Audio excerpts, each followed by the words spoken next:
Bonjour, bienvenue à tous sur la télé de la e-santé. Aujourd'hui, une plateforme qui se veut d'exploiter les données d'objets connectés, mais dans un mode industriel. C'est vrai que dans la santé, pour l'instant, on parle beaucoup d'objets connectés particuliers chez soi, son domicile, alors que dans les hôpitaux, dans les établissements de santé, on pourrait aussi récupérer beaucoup de données. À mes côtés, Eric Siesla, bonjour. Bonjour. Vous êtes responsable du marché santé chez Thales. Cette plateforme, elle s'appelle iAuto, que vous êtes en train de l'élaborer en ce moment. Pourquoi vouloir récupérer des données d'objets industriels alors qu'on est tous habitués aux objets personnels ? Absolument. Donc pourquoi ? Parce qu'en fait, on considère que aujourd'hui, si je prends l'établissement de santé, vous avez deux mondes qui ne se parlent pas très bien, qui est le monde de l'IT, l'informatique technique, le monde du SIH et le monde du biomédical. Donc ces gens-là, a priori, font partie du même établissement, mais ne communiquent pas.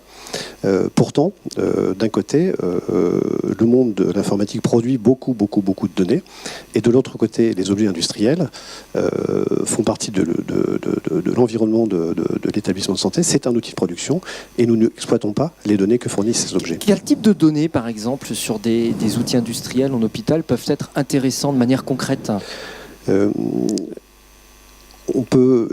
vais prendre un exemple. Donc aujourd'hui, on réfléchit avec des sociétés de protection, de sécurité au domicile, qui installent des capteurs d'ouverture de portes, d'ouverture de robinets, d'ouverture de fenêtres.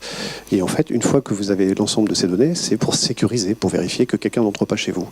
Mais pourquoi ne pas utiliser ces données pour faire autre chose ? Donc on pourrait, simplement pour surveiller les personnes âgées à leur domicile, utiliser ces données pour modéliser leur comportement et vérifier qu'une personne isolée se comporte normalement, et de remonter des alertes et des alarmes à l'intérieur de ces sociétés de services, de ces sociétés qui veulent valoriser les données et leur patrimoine de données. Alors concrètement, ça va marcher comment cette plateforme ? Quel est le principe un peu de cette plateforme ? Alors le principe de cette plateforme, et je vais aller sur mon slide. Toc. Vous avez donc sur le bas de cette planche, vous avez les processus de l'établissement que vous voulez analyser. Donc ces éléments ou ces objets industriels de l'établissement de santé vont remonter de l'information au travers ce qu'on appelle le Thales Device Server, qui est une gateway en fait, qui permet d'aller connecter de la dernière, mais surtout sans compromettre la sécurité du système d'information et sans faire de faille de sécurité. Nous sommes Thales, et notre ADN, c'est la cybersécurité. Donc c'est surtout le fait de dire, je vais récupérer des informations autres que je vais pouvoir valoriser au travers ce Thales Device Server. Ensuite, cette information est transportée au travers des outils de communication, une offre que l'on appelle Edgy qui permet en fait de détecter le meilleur signal disponible des opérateurs de télécom, pour ensuite aller alimenter le cloud Thales, et pour ensuite alimenter des applications et développer des apps pour créer des applications et valoriser ces données. Et tout ça, je suppose, dans un environnement qui soit totalement compatible avec l'environnement informatique et de sécurité de l'établissement de santé. Absolument. Donc l'élément important de cette plateforme, c'est bien sûr de collecter de la donnée, mais c'est surtout de garantir la sécurité de cette information sans perturber et sans mettre en défaut le système d'information de production. Alors une fois que la donnée est collectée, comment ça marche ? Qu'est-ce qui se passe ? Qu'est-ce que vous en faites ?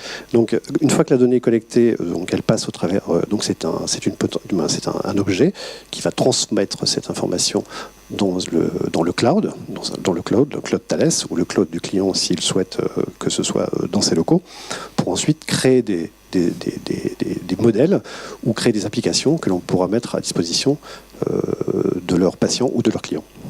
Concrètement, ensuite, quel va être le développement de cette application ? Comment elle va fonctionner à terme ? Alors, pour notamment les journées de la e-santé et pour l'édition 2018, nous avons pris un engagement avec le responsable du biomédical du centre hospitalier de Castres-Mazamet pour faire une preuve de concept autour de ce sujet, de pouvoir connecter le biomédical, les appareils biomédicaux sur cette plateforme iAutotalk, et de pouvoir démontrer la faisabilité de ce type d'opération.